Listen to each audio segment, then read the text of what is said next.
Abatwala ebyenjigiriza mu district ewa Kisa bakulembeddwamu omukyala Nakabugoja Nat nga yamyuka akulira ebyenjigiriza mu district eno Sibamativu n'abazadde abakyakalambidde ku ky'okuzza abaana baabwe mu masomero nga bano basalawo kubamalira mu butale bawenje ensimbi. Abaana bangi bakyali mu butale, bali mu birombe, bali mu kutunda scrap, bali mu kutembeeya masiki, butambaala. Bano basinzidde ku mukolo gw'okutongoza enkola eyabangibwawo omubaka omukyalo wa district eno Honorable Betty Naluyima ngeno yagituuma Naffe tusome nga leero basiibye batalaga amasomero nga bagenda beebuuza ku bayizi baba bagulizeeko ku bannaabwe abatannadda ku masomero. Having 34% of the deliveries in our hospitals, they are for teenage children.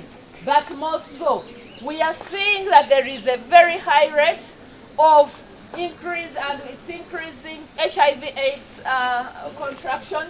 Amasomero ge batuuseemu ge ga gavumenti era ng'oluvuddeyo bakuŋŋaanidde ku kitebe kya district okutongoza enkola eno ng'omukolo guno gwetabiddwako abakulembeze ku mitendera egy'enjawulo wamu n'abasomesa ab'enjawulo. Omukyala Nakabuga agamba nti Wakisa erimu amasomero agali ku musingi gwa gavumenti agawera ddala 167 wabula ekyennyamiza abazadde baganye okuzza abaana mu masomero nga beekwasa ebisale. Tulina amasomero ga gavumenti 167 aga primary mu Wakiso muno, ate aga secondary tulina 22.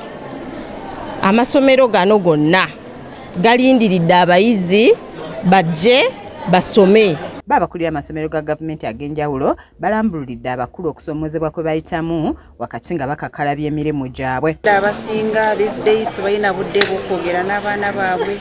Naffe abasomesa wa major aim oluusi tufaayo tufune good results, so abaana tutufuna budde bungi okwogera nabo. Abayizi nabo boogedde ebiremesezza bannaabwe okudda mu masomero kyokka ne basiima omubaka Naluyima olw'okubangawo enkola eya Naffe tusome gye bagamba nti ebayambye nnyo naddala abava mu maka g'abazadde abateesobola kw'ossa n'abo abaali beewagudde ne bava mu masomero. Waliyo mikwano gyange egiri eyo oba abawala nga nze abali eyo abatasoma ku lwa COVID.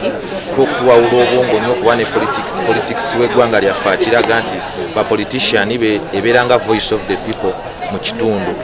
Eyigiriza abaana bangi okukola ebintu ebyenjawulo kati ng'ensoma ya new curriculum. Ye ssentebe wa district y'ewa Kiso Matya Bwanika aliko amagezi gawadde abasomesa awamu n'abazadde nga singa banaagagoberera kya kutumbula ebyenjigiriza mu ggwanga. Abazadde mumanye nti uniform kikulu, abazadde mukimanyi nti omwana ateekwa okuba n'ebitabo ebya text ne exercise omuwandiikibwa, alina okuba n'ekkalaamu, alina okuba ne byeyeetaaga okusoma. Omulembe ogwaffe twasomera mu bigere, ekyo kyavaawo. Ye Honorable Naluyima atubuulidde ekyamuwaliriza okubangawo enkola eno na lwaki asazeewo okugizza obujja n'asaba buli munnayuganda okulwana ennyo okuzza abaana ku ssomero. Tunuulira ku biri w'essaawa eno buli mwana omu ku baana bana abawala 1 to 4 wakati w'emyaka 15 ku 19 abaana basangiddwa nga be bafuna embuto mu kasukyo kano. Ate wetegeeza n'ebyavuddemu pyo iwa mwaka oguwedde abaana abalenzi kuno ate bakoze bubi nnyo, abaana twafunye dropouts. Kiza Peter yakusakidde egguli erino ku lwa KSTV agaleero.